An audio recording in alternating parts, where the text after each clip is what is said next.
Okay, so first could you introduce yourself and tell me a little bit where you're from, how it is that you came to be where you are today? Okay, so my name is Lee Ko.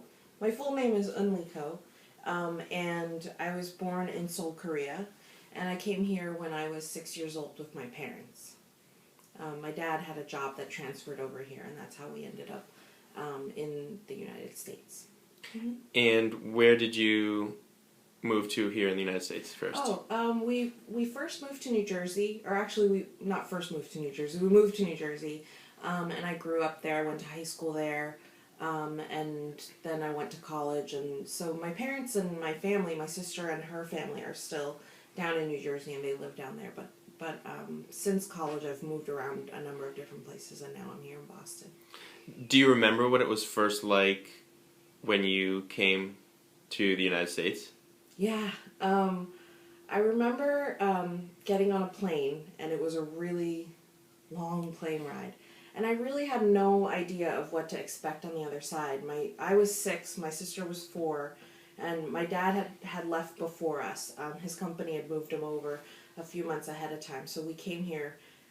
We got here, it was May 1st, 1984. So every May 1st, I always think about that plane ride coming over. It was really long, and I remember stopping in Anchorage, Alaska. There was a layover there, and looking at the clocks and seeing the numbers on the clocks and thinking to myself, "Oh, look, numbers are the same in America as they are in Korea." Because I don't know, in my 6-year-old brain, I thought it would be different for some reason. And I couldn't speak English at all. Like, there was very little English that I knew other than maybe some words to songs, or like the alphabet song. And so I remember going to school for the very first time. It was a first grade class, and coming in and having no idea what's going on, and just people, little kids. I remember walking into the classroom and everyone just crowding right around me and looking at me. And I remember going, "This is really, really, really weird. I don't know if I want to be here." But everyone was really nice. I think in terms of transition, I remember being assigned. There were really not that many Korean students where we moved to. The town we lived in was Waldwick, New Jersey, and there were very few Koreans or immigrants for that matter in that town. And there was one other Korean student who was in the 4th grade who actually couldn't speak Korean at all, but they had assigned her as sort of my buddy to take me around to different classes. And our families ended up becoming friends as a result of that. But yeah, it was a very odd transition. Yeah, I can just imagine. Yeah. What do you remember about the process of learning English when you first got here? Did you learn more in the classroom, or what did you learn more outside of class? What sort of strategies or what sort of things did teachers do to help you learn? Back then they had a separate ESL class for students who were learning English.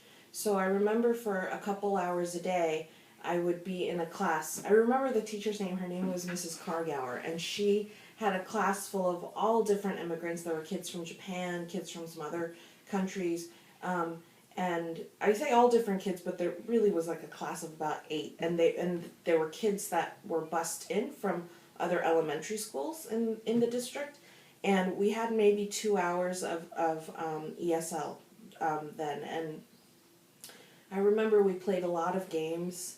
It was repetition, a lot of different repetition type of stuff. We would work on pronunciation, and some of it was nice. I think in some ways, like, we didn't really go through like flashcards or that kind of stuff, but really learning how to relate to each other in real life. So the reason why we played a lot of games is we would learn little things like, "It's your turn," or "It's my turn now," or something, those little phrases that you would have to use. So I remember kind of getting a little bit of learning there. And then I think also when you're little, it's a little bit different than when you're an older student. So we had neighbors all around our neighborhood, and for some reason, I think when you're 6 or 4, as my sister was, It actually doesn't matter too much whether or not you understand each other. You can kind of just run and play in the backyard and Right. do different things without too much conversation. So I just remember being in the neighborhood and riding bikes with a lot of kids. I had no idea what they were saying most of the time, but we still rode bikes with everybody and played in the backyard and in the sandbox. And our neighbors were very friendly. I think even though my mom was a stay-at-home mom then, but even though no one really understood each other, people were around and helpful. So yeah, so I don't know if we really got each other then, but Right. I just remember kind of picking up different things here and there in that way. Awesome. Yeah. So coming at a young age probably made it, not to say that it made it easier for you, but you said that maybe you didn't know any different, right? As opposed to like an adult who is, fully ensconced in their traditions. Were there certain traditions that were difficult for you to, like, for certain like American or like North American like traditions that were hard to sort of like grasp at first, or hard, that were like drastically different than Korean culture? Maybe either for yourself or for members of your family? Yeah, I think that probably the experience that my parents went through learning the language is probably very different from what my sister and I went through in terms of learning English.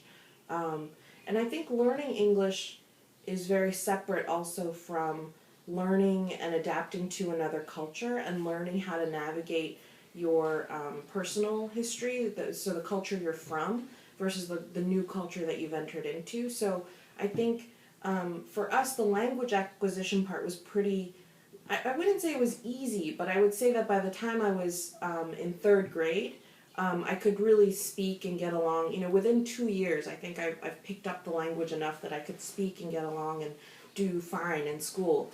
But culturally adapting to different customs and the way things are done here, and sort of navigating my own racial and cultural identity, that I think carried on even throughout college years. So it wasn't like I ever really felt like I was this American person when I was 18 or 19 or 20. But I think it's related but a little bit separate. So I think that for us, I think the language acquisition part was pretty almost natural, just by, I think when you're young you just absorb it more, and so you're around people all the time, you watch TV all the time. My parents bought us a lot of storybooks on tape, so I remember like memorizing Cinderella and different books that it just beeps and you turn the page. So there were books on tape that we used to listen to and read. I forgot what the question was after I was talking. I think you spoke to it a little bit. Sort of like major cultural differences between Korean culture and like United States culture. Yeah, so I think one of the bigger differences that I remember noticing when I first got here, I went to some part of first grade elementary school when I was in Korea, and it's definitely much more regimented and structured, and there's definitely, I guess, there's a formal way of speaking, an informal way of speaking. You definitely separate elders and student, and you're even separated among the students, like older kids to younger kids. There's a different level of relating to one another and speaking to one another. And I remember one of the things being shocked by being in American classrooms was how little of that existed. And I remember being new to schools and thinking that people were almost rude in some ways, that teachers weren't given the respect that they were supposed to get, and older students weren't respected in different ways. And I remember being kind of shocked by that. And I think